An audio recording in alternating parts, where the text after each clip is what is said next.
नमस्कार। दिन भर की तमाम बड़ी और अहम खबरों के साथ मैं हूं दीपक डोभाल। शुरुआत हेडलाइंस के साथ।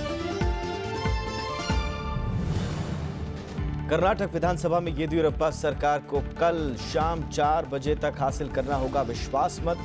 सुप्रीम कोर्ट ने दिया आदेश, नीतिगत फैसले लेने और एंग्लो इंडियन एमएलए मनोनीत करने पर भी अदालत ने लगाई रोक। येदियुरप्पा का दावा, साबित करेंगे बहुमत। कांग्रेस जेडीएस ने कहा, संख्या बल हमारे पास।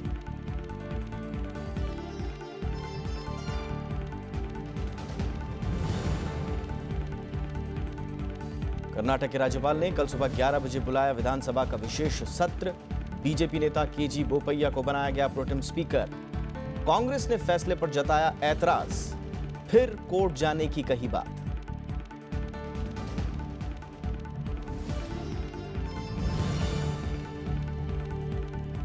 सुप्रीम कोर्ट ने दी केंद्र के कावेरी प्रबंधन योजना के संशोधित मसौदे को मंजूरी। मॉनसून से पहले योजना लागू करने का दिया निर्देश। कर्नाटक और केरल के सुझाव खारिज। केंद्र के खिलाफ अवमानना की कार्रवाई करने की तमिलनाडु की मांग नामंजूर।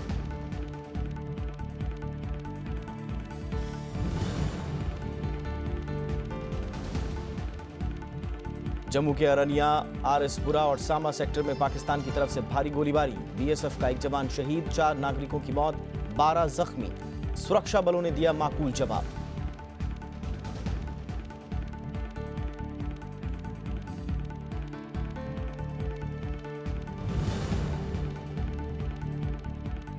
और समय से 3 दिन पहले आएगा मॉनसून। केरल में 29 मई को दस्तक देने का अनुमान। मौसम विभाग ने मॉनसून के सामान्य रहने की जताई उम्मीद।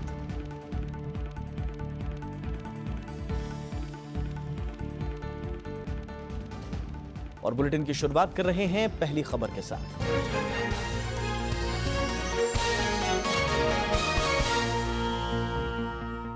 तो सुप्रीम कोर्ट ने कावेरी जल विवाद मामले में चल रही सुनवाई का निपटारा कर दिया है। आज कोर्ट ने केंद्र सरकार की उस योजना को मंजूरी दे दी जिसके मुताबिक कर्नाटक से तमिलनाडु, केरल और पुदुचेरी को पानी दिया जाएगा।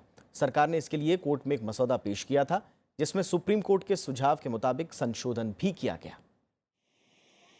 केंद्र सरकार के कावेरी जल प्रबंधन योजना से जुड़े मसौदे को सुप्रीम कोर्ट से मंजूरी मिल गई है। मुख्य न्यायाधीश दीपक मिश्रा की अध्यक्षता वाली बेंच ने संशोधित मसौदे को विचार विमर्श के बाद मंजूरी दी ताकि कावेरी से जुड़े दक्षिण के 4 राज्यों के बीच नदी के पानी का सुचारू बंटवारा हो सके। कोर्ट ने पाया कि उसके फैसले और मसौदे में प्रस्तावित प्रावधानों में तालमेल है। सुप्रीम कोर्ट ने सरकार को निर्देश दिया है कि योजना को मानसून से पहले लागू किया जाए। कर्नाटक आगे पहले करती नहीं थी, तो उसके लिए अथॉरिटी जो है उनका काम ही यही है कि इंश्योर करना है कि टाइमली पानी जून जुलाई अगस्त जो क्रूशियल मंथ है जो इरिगेशन के लिए, जो फार्मर्स हैं हमारे जो तमिलनाडु की, उनको हमेशा दिक्कत आती थी, उसको जब सुलझाने के लिए अथॉरिटी बनी है जिसमें हम उम्मीद करते हैं कि पूरा पानी फाइनल ऑर्डर हमको पानी मिलेगा। ये अथॉरिटी विल इंश्योर करेगा कि सारा पानी हमको जो आदेश में है वो सब पानी मिले टाइम पे। सुनवाई के दौरान कोर्ट ने कर्नाटक और केरल के सुझाव को खारिज भी कर दिया। खंडपीठ ने यह भी कहा कि कावेरी जल प्रबंधन योजना के जरिए कावेरी जल विवाद ट्रिब्यूनल के 2007 के उस फैसले को तार्किक निष्कर्ष तक ले जाया जाए जिसमें सुप्रीम कोर्ट ने जरूरत के मुताबिक बदलाव किया है। इसके अलावा कोर्ट ने तमिलनाडु की उस याचिका को भी खारिज कर दिया जिसमें केंद्र के खिलाफ अवमानना की कार्रवाई शुरू करने की मांग की गई थी। सुप्रीम कोर्ट ने 16 फरवरी को केंद्र को कावेरी प्रबंधन योजना तैयार करने और कावेरी प्रबंधन बोर्ड गठित करने का आदेश दिया था ताकि कर्नाटक से तमिलनाडु, केरल और पुडुचेरी से सुचारू पानी मिल सके। विपिन चौहान, राज्यसभा टीवी। और इस मसले पर ज्यादा बातचीत के लिए हमारे साथ इस वक्त खास मेहमान मौजूद हैं। हमारे साथ है गणपति सुब्रमण्यम साहब जो कि ब्यूरो चीफ हैं पुथैया थलाई मुरई के। सर, बहुत बहुत स्वागत है आपका। आज जो सुनवाई के बाद जो फैसला दिया है कोर्ट ने, क्या हम इसको अब इस पूरे मामले का पटाक्षेप मामले, क्या ये मामला अब इस तरह से ख़त्म हो रहा है, आपको लग रहा है फैसले के बाद? ये कावेरी अथॉरिटी कैसा होना चाहिए, इसी पे 3 महीने लग गया। 16 फरवरी को, जैसे अभी कवर में आपने बताया है कि अथॉरिटी बनाने के लिए सुप्रीम कोर्ट ने आदेश दिया जी। उस आदेश को कैसा इम्प्लीमेंट करना है, कैसा अथॉरिटी बनेगा, उसमें कौन होंगे, कितने मेंबर होंगे, किधर ऑफिस, हर चीज़ में झगड़ा करते करते अब फाइनली वो स्कीम जो अथॉरिटी का है उसका अप्रूवल आज सुप्रीम कोर्ट ने दे दिया।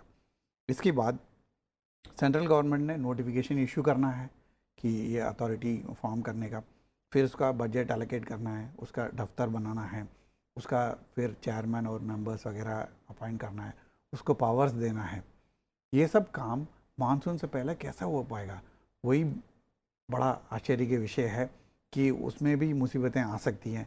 और कर्नाटका में अभी सरकार नहीं है। जैसे ही कर्नाटका में सरकार बनेगा, जो भी सरकार हो जी, सबसे पहला काम बोलेगा कि नहीं, ये पानी हम नहीं देंगे, ये अथॉरिटी बनना नहीं चाहिए, कुछ ना कुछ टांग अड़ाने का काम करेगा। तो इसमें बस एक स्टेप आगे बढ़ा है, लेकिन अभी काफ़ी आगे जाने का है। ये मसला जो है किसानों का परेशानी और पीने का पानी का भी कई बार परेशानियां आ जाती है, बेंगलुरु में भी और तमिलनाडु में भी। तो इसको सुलझाने में अभी सेंट्रल गवर्नमेंट को सख्त काम करना पड़ेगा। और सुप्रीम कोर्ट ने बोला कि इसके बाद कोई सुनवाई नहीं है, अब केस खत्म हो गया है। लेकिन लोग छोड़ेंगे नहीं, कोई ना कोई स्टेट, कर्नाटका आएगा या तमिलनाडु आएगा, केरला, पुदुचेरी, तो प्रॉब्लम तो आएगा। सेंट्रल गवर्नमेंट और सुप्रीम कोर्ट दोनों तालमेल के साथ आगे चलेंगे, तभी ये प्रॉब्लम सॉल्व होगा। एक मैकेनिज्म बनेगा कि अपनी आप ही इस साल में इतना बारिश हुआ, इतना पानी खोलना है। वो सिस्टम जब तक नहीं बनेगा तब तक ये प्रॉब्लम सॉल्व नहीं होगा। लेकिन अगर मानसून से पहले, जैसा आप कह रहे हैं, और वाकई में परिस्थितियां भी यही लग रही हैं कि मानसून से पहले करना एक बड़ी चुनौती होगी, लेकिन प्रॉब्लम यह है कि अगर मानसून से पहले नहीं हुआ तो उसके कॉन्सिक्वेंसेस बाद में दिखाई देते हैं, जब बाद में पानी की ज़रूरत होती है। अगर पानी का बंटवारा सही वक्त पर नहीं हुआ तो बाद में किसानों को, बाकी लोगों को प्रॉब्लम्स होती हैं। तो फिर उस वक्त की स्थिति कैसे निपटेंगी सरकारें? जैसे आपने देखा होगा पिछले साल तमिलनाडु का किसान जंतर मंतर में कई महीने बैठे हुए थे, धरना दे रहे थे रोज। मतलब सेंट्रल गवर्नमेंट में कभी किसी मंत्री को मिलने जाना है, कभी किसी अधिकारी को मिलने जाना है, इतना लगातार झगड़ा कर रहे थे। इसी से आपको पता लगेगा कि परेशानी कितनी बड़ी है जी, कि पीने का पानी, एग्रीकल्चर के लिए पानी, कोई भी मतलब पानी पूरा हो नहीं पा रहा है। इसका कारण यह है कि कावेरी में पानी ही कम हो गया। जैसे कर्नाटका में कैचमेंट एरिया है, वहीं पे पानी आना कम हो गया। जितना जंगल काटेंगे उतना पानी कम होगा, उतना पानी कम होगा तो कर्नाटका का ही पूरा नहीं हो पा रहा है, तमिलनाडु को कैसे मिलेगा? जी, तो ये झगड़ा तो रहेगा ही। और किसान तो दोनों साइड में है, कर्नाटका का भी किसान है, तमिलनाडु का भी किसान है। तो ये नहीं है कि एक किसान को पानी दे देंगे दूसरे को नहीं देंगे, और एक स्टेट में लोगों को पीने के पानी दे देंगे दूसरे को नहीं देंगे, ये नहीं हो सकता। तो इसलिए ये बहुत केयरफुली सुप्रीम कोर्ट ने हैंडल किया है और इतना समय लगा है। सेंट्रल गवर्नमेंट को भी ऐसे ही हैंडल करना पड़ेगा, और सबसे ज़्यादा जिम्मेदारी होगी ये अथॉरिटी की। जब ये अथॉरिटी बन जाएगा, अथॉरिटी का चेयरमैन को हर बार पानी का ऑर्डर देगा या नहीं देगा, उसमें उसका जिम्मेदारी बनता है कि भाई एक ऑर्डर की वजह से लाखों किसानों का, हज़ारों एकड़ क्रॉप का इम्पैक्ट हो सकता है। तो इसलिए बहुत ध्यान से करना पड़ेगा, इसलिए इसमें इतना टाइम लगा। पहले तो बोले कि बोर्ड नाम रखना है, फिर बोले कि नहीं अथॉरिटी रखना। हर चीज़ में झगड़ा। बेंगलुरु में दफ्तर रखने को बोला कि वो फिर उस पर झगड़ा हुआ, मना करके अब दिल्ली में दफ्तर रखने का फैसला सुप्रीम कोर्ट ने मंजूर किया है। तो ये परेशानी जो है इतना जल्दी ख़त्म होने वाला नहीं है। तो एक स्टेप आगे बढ़ा है और आगे आगे धीरे धीरे करते जाएंगे। इसी के साथ में पानी का कंजर्वेशन भी करना पड़ेगा कि क्रॉप, ऐसे क्रॉप लगाएं कि भाई ऐसा गन्ने जैसा नहीं लगाएं कि जिसमें ज़्यादा पानी चाहिए, जो कम पानी में जो क्रॉप बढ़िया बन सके, तो वो भी करना पड़ेगा। तो जो स्टेट्स हैं इसमें मेनली कर्नाटका और तमिलनाडु जी, जिम्मेदारी से काम करेंगे तभी ये किसानों का प्रॉब्लम सॉल्व होगा, नहीं तो बहुत मुश्किल है। वाकई में बहुत बहुत शुक्रिया सर इस तमाम बातचीत के लिए, और इतने विस्तार से और इतनी आसानी से, इतने सरल शब्दों में इस पूरे मामले को समझाने के लिए। तो ये थी हमारी पहली खबर। एक छोटा सा ब्रेक लेते हैं, ब्रेक के उस पार कुछ और खबरें।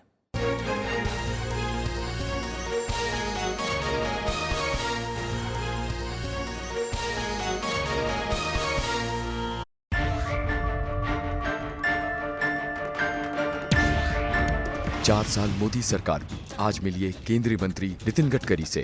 2 किलोमीटर पर डे तक रोड कंस्ट्रक्शन आया था, तो 2 किलोमीटर से बदलकर 14 गुना वृद्धि हुई, 28 किलोमीटर हुई।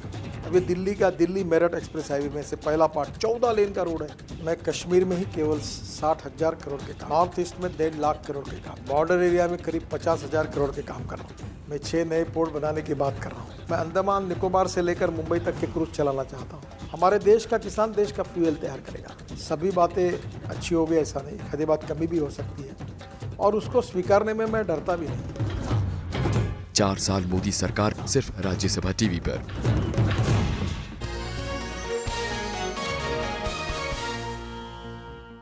अब कर्नाटक की बात करते हैं। सुप्रीम कोर्ट के आदेश के बाद कर्नाटक के मुख्यमंत्री बीएस येदियुरप्पा कल शाम 4 बजे तक विधानसभा में अपना बहुमत साबित करेंगे। कोर्ट ने राज्यपाल की ओर से फ्लोर टेस्ट के लिए 15 दिन का वक्त देने के जो समय था उसे घटाते हुए शनिवार शाम 4 बजे तक बहुमत साबित करने का अंतरिम आदेश दिया है। फैसले पर प्रतिक्रिया देते हुए येदियुरप्पा ने कल बहुमत हासिल करने का भरोसा जताया। वहीं कांग्रेस नेता सिद्धरमैया ने कहा कि येदियुरप्पा बहुमत हासिल करने में सफल नहीं होंगे। इस बीच राज्यपाल वजुभाई वाला ने कर्नाटक विधानसभा का सत्र कल 11 बजे बुलाया है।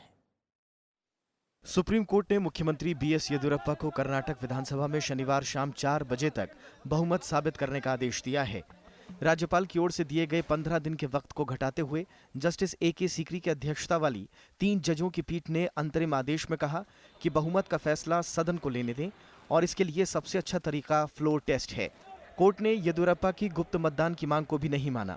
शीर्ष अदालत ने कहा कि प्रोटेम स्पीकर नियमों के मुताबिक फ्लोर टेस्ट कराएंगे। कोर्ट ने कर्नाटक सरकार को बहुमत साबित करने तक कोई नीतिगत फैसला नहीं लेने को कहा है। कोर्ट ने फ्लोर टेस्ट होने तक एक एंग्लो इंडियन समुदाय के विधायक को मनोनीत करने पर भी रोक लगा दी है। तुरंत फ्लोर टेस्ट होगा, कल होगा। फ्लोर टेस्ट होने के पहले 4 बजे के पहले सभी को ओथ दिया जाएगा। एक प्रोटेम स्पीकर के अंतर्गत सबसे महत्वपूर्ण येदियुरप्पा जी के वकील ने खुद ने ये माना और कहा कि आज से कल तक येदियुरप्पा जी कोई भी नीतिगत निर्णय नहीं लेंगे। शीर्ष अदालत ने राज्य के डीजीपी को कर्नाटक विधानसभा के बाहर सुरक्षा का मुकम्मल बंदोबस्त करने का भी आदेश दिया है। सुनवाई के दौरान बीजेपी के वकील मुकुल रोहतगी ने फ्लोर टेस्ट के लिए पर्याप्त समय की मांग करते हुए सोमवार तक का वक्त मांगा, जिसे कोर्ट ने नहीं माना। सुप्रीम कोर्ट के आदेश का पालन करने की बात कहते हुए मुख्यमंत्री येदियुरप्पा ने शनिवार को सदन में बहुमत साबित करने का भरोसा जताया है।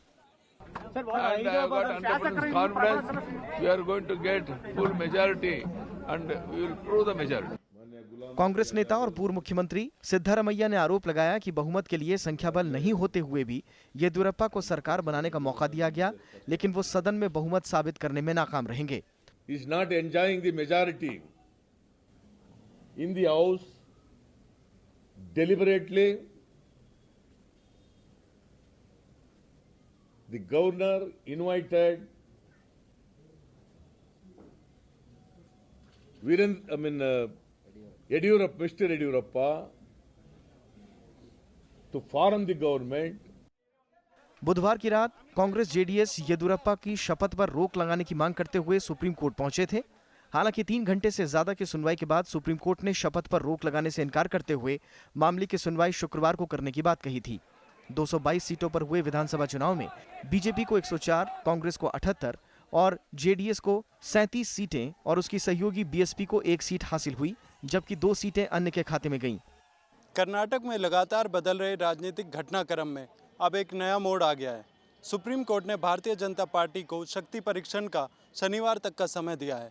हालांकि पूर्ण बहुमत का दावा कर रही भारतीय जनता पार्टी के लिए ये किसी चुनौती से कम नहीं। सुप्रीम कोर्ट से कैमरामैन नवीन के साथ विपिन चौहान, राज्यसभा टीवी। तो सुप्रीम कोर्ट के अंतरिम आदेश के बाद बीजेपी, कांग्रेस और बाकी संबंधित पक्षों के बीच बयानबाजी भी तेज हो गई है। बीजेपी और कांग्रेस दोनों दलों के नेता एक दूसरे के ऊपर आरोप प्रत्यारोप में जुट गए हैं। कांग्रेस ने सुप्रीम कोर्ट के आदेश पर कहा है कि इससे संविधान की जीत हुई है और लोकतंत्र फिर से बहाल हुआ है। कांग्रेस अध्यक्ष राहुल गांधी ने ट्वीट कर कहा कि सुप्रीम कोर्ट ने हमारे पक्ष को माना है। उन्होंने कहा कि बहुमत नहीं होने के बावजूद बीजेपी ने धोखे से सरकार बनाई है। राहुल गांधी ने आरोप लगाया कि अब बीजेपी धनबल का इस्तेमाल कर जनादेश हासिल करने की कोशिश में है। बीजेपी ने राहुल गांधी के ऊपर कोर्ट के फैसले पर दोहरा रवैया अपनाने का आरोप लगाया। पार्टी प्रवक्ता संबित पात्रा ने कहा कि जज लोया मामले में अपने हिसाब से फैसला नहीं आने पर राहुल गांधी ने कोर्ट के खिलाफ अशोभनीय टिप्पणी की थी और अब वही कोर्ट का स्वागत कर रहे हैं। संबित पात्रा ने कांग्रेस पर आरोप लगाते हुए कहा कि कर्नाटक में जनता की ओर से खारिज किए जाने के बाद कांग्रेस कोर्ट के जरिए सरकार बनाने की संभावना तलाश रही है।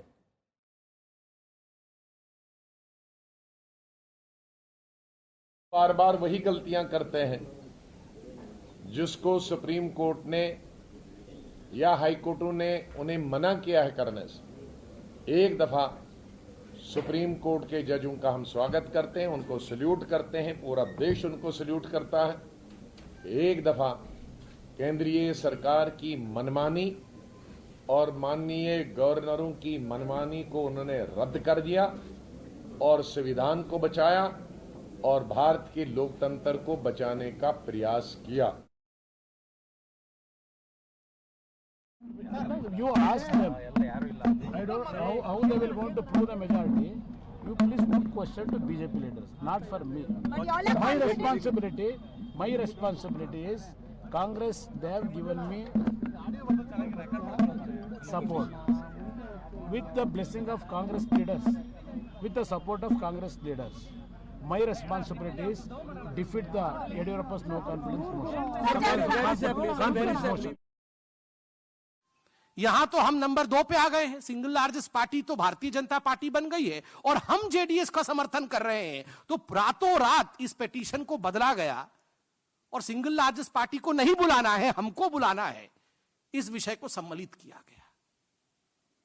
Constructing the constitution according to your own wish, आपकी जैसी इच्छा रहेगी, कांग्रेस परिवार का, गांधी परिवार की जैसी श्रद्धा रहेगी, भारत का संविधान वैसा हो जाएगा। और कर्नाटक के राज्यपाल वजुभाई वाला ने बीजेपी के वरिष्ठ नेता केजी बोपैया को प्रोटेम स्पीकर नियुक्त किया है। राज्यपाल ने संविधान के अनुच्छेद 188 से मिले अधिकार के मुताबिक बोपैया को प्रोटेम स्पीकर नियुक्त किया है।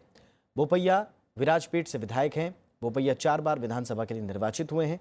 सुप्रीम कोर्ट ने कहा कि प्रोटेम स्पीकर ही नियमों के मुताबिक शनिवार को विधानसभा में फ्लोर टेस्ट कराएंगे। केजी बोपैया 2009 से 2013 तक कर्नाटक विधानसभा के स्पीकर रह चुके हैं। 2008 में तत्कालीन राज्यपाल रामेश्वर ठाकुर ने उन्हें प्रोटेम स्पीकर बनाया था।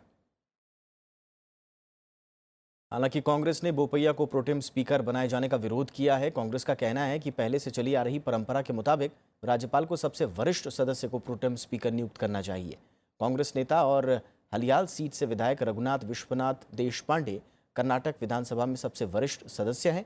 71 साल के देशपांडे 1983 से अब तक 8 बार विधानसभा के लिए निर्वाचित हुए हैं। कांग्रेस ने राज्यपाल के बोपैया को प्रोटेम स्पीकर नियुक्त करने के फैसले को सुप्रीम कोर्ट में चुनौती देने का फैसला किया है। BJP can't appoint a pro tem speaker on account of its own comfort.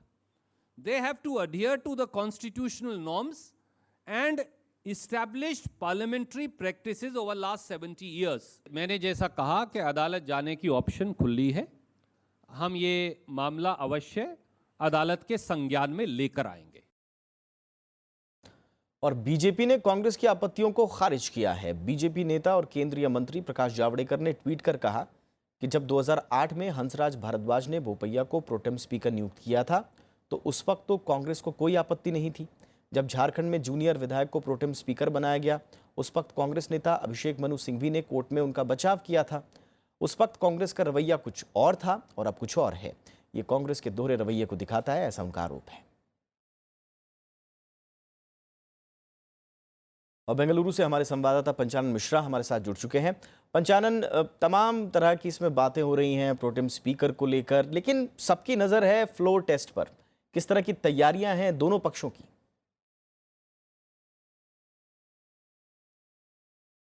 बिल्कुल ठीक बात है दीपक, और आज की रात है जब ये सारे दल लगे हुए हैं अपने अपनी व्यवस्था को बनाने में।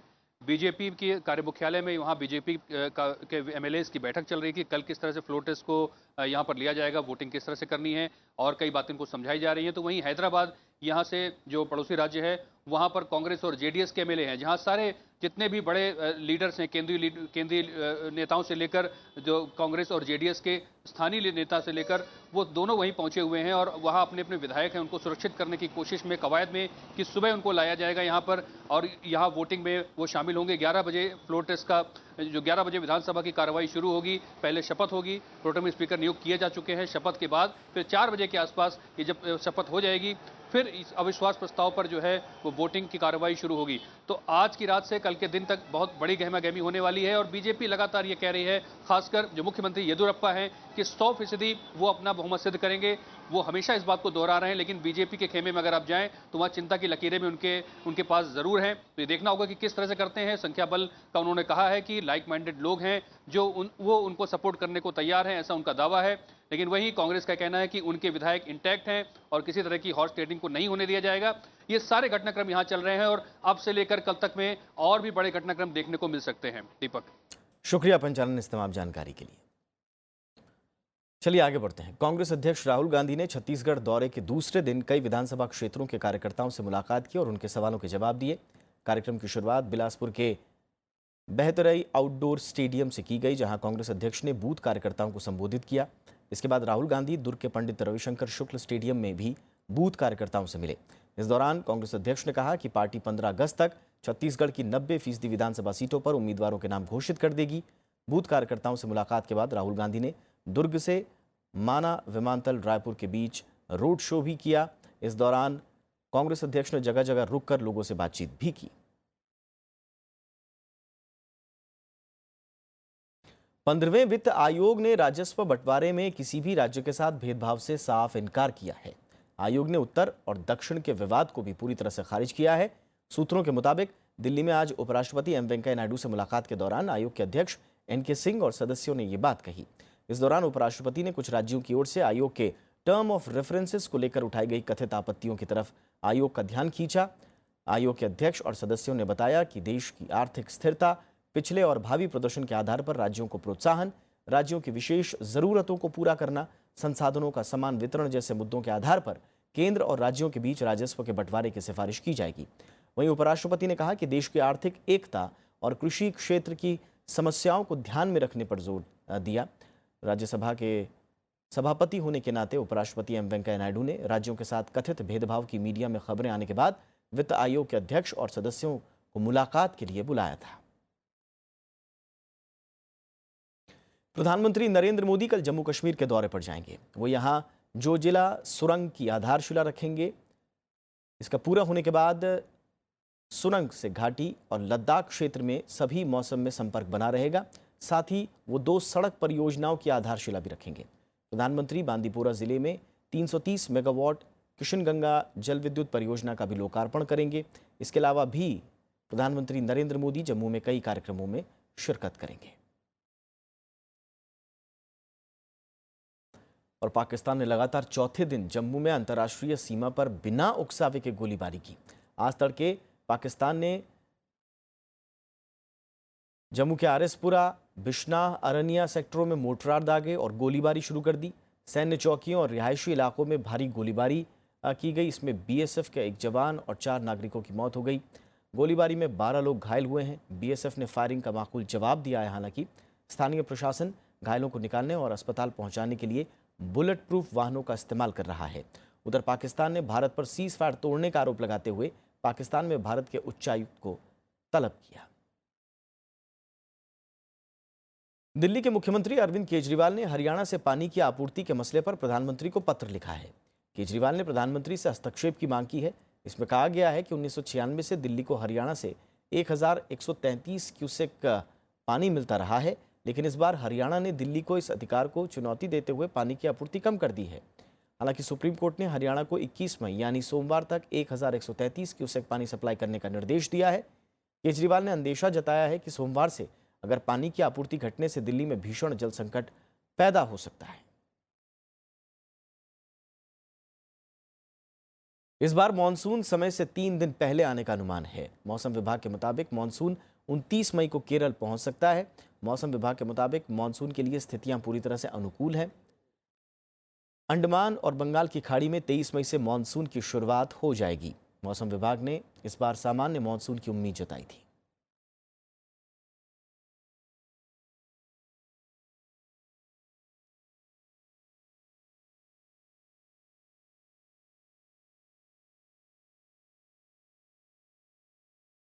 प्रधानमंत्री नरेंद्र मोदी ने अपने 4 साल के कार्यकाल में सबसे ज्यादा जोर जिन मसलों पर दिया है उनमें श्रम सुधार बेहद अहम है। प्रधानमंत्री ने श्रमेव जयते कार्यक्रम की शुरुआत की, जिसके तहत असंगठित क्षेत्र में आने वाले मजदूरों को भी श्रम सुधारों के फायदे पहुंचाने की कोशिश की जा रही है। प्रधानमंत्री नरेंद्र मोदी सरकार के 4 साल होने पर हमारी इस खास रिपोर्ट के साथ आपको छोड़े जा रहे हैं। हमें इजाज़त दीजिए। नमस्कार।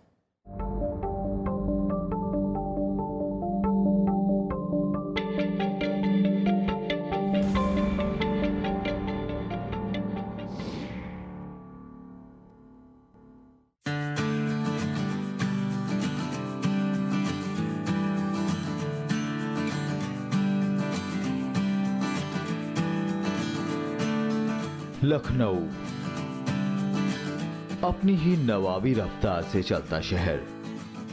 आधुनिकता ने यहाँ कदम तो रखा, लेकिन फिर भी जीने के लिए उतनी रकम की जरूरत नहीं पड़ती जितनी दिल्ली जैसे मेट्रो शहर में होती है।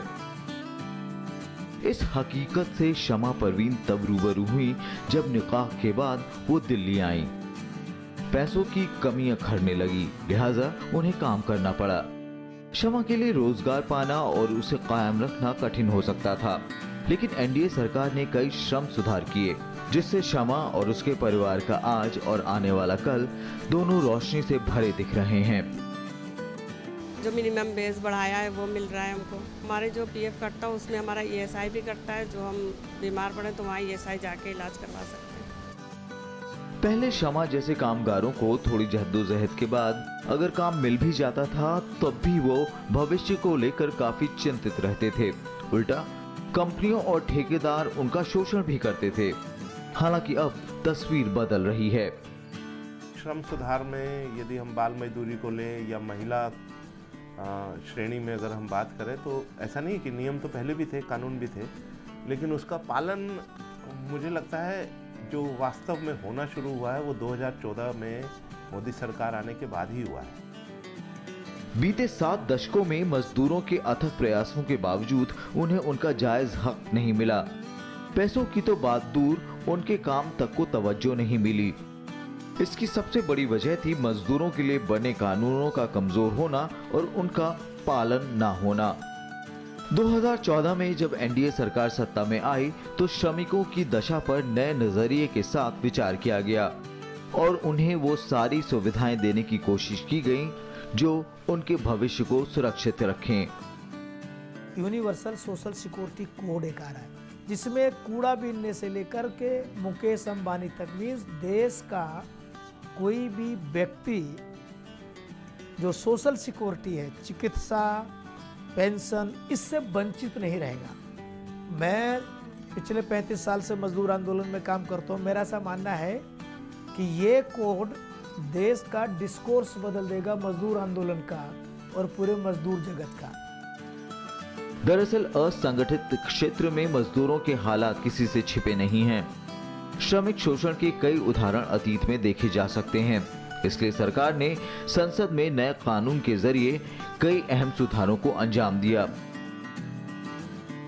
इनमें न्यूनतम मजदूरी तय करने, प्रसूति अवकाश के दिन बढ़ाना, सीजीएचएस की सुविधा, काम के दिनों को तय करना, बाल मजदूरी पर पूरी तरह रोक लगाना और संगठित और असंगठित क्षेत्र में कार्यरत श्रमिकों को वेतन का समस्त भुगतान बैंक खाते के माध्यम से करना शामिल है। वर्तमान सरकार ने जिस तरह के कदम उठाए हैं, उन स्कीमों में बच्चा छोटे से लेकर के और बड़े तक के सबके लिए सुविधाएं हैं, स्कीमें हैं जिनका वो फायदा उठा सकते हैं। जो कंस्ट्रक्शन में काम कर रहा है उसे पता नहीं होता था कि मेरे क्या है, मुझको क्या मिलना चाहिए।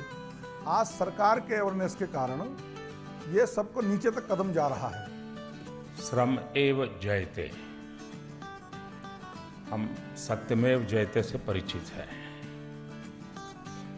जितनी ताकत सत्यमेव जयते की है, उतनी ही ताकत राष्ट्र के विकास के लिए श्रम एव जयते की है। केंद्र सरकार ने न केवल श्रमेव जयते का मंत्र दिया, बल्कि पोर्टेबल ईपीएफओ अकाउंट और ऐसे ही कई सुधारों से श्रमिक परिवारों के लिए उम्मीद की नई सुबह लेकर आई। देश में इस समय संगठित क्षेत्रों और असंगठित क्षेत्रों में लगभग 50 करोड़ लोग काम कर रहे हैं, जिसमें असंगठित क्षेत्र में काम करने वाले 93% लोग हैं। इन 93% मजदूरों के लिए प्रोविडेंट फंड, स्वास्थ्य बीमा और दूसरी सेवाएं सपना थीं, लेकिन सरकारी प्रयासों से धीरे धीरे ही सही, लेकिन इन मजदूरों को ये सुविधाएं दिलाने की कोशिश की जा रही हैं। देश में आज़ादी के बाद से श्रम सुधारों को लेकर नीतियां लगातार बनती थी, पर उसका फायदा इन तक नहीं पहुंच पाता था। लेकिन जब से प्रधानमंत्री नरेंद्र मोदी के नेतृत्व में सरकार आई है, तब से उसकी मंशा और नीतियां एकदम स्पष्ट हैं, जिसका फायदा सीधे श्रमिकों तक पहुंच पा रहा है। दिल्ली से कैमरामैन योगेश अग्रवाल के साथ विपिन चौहान, राज्यसभा टीवी।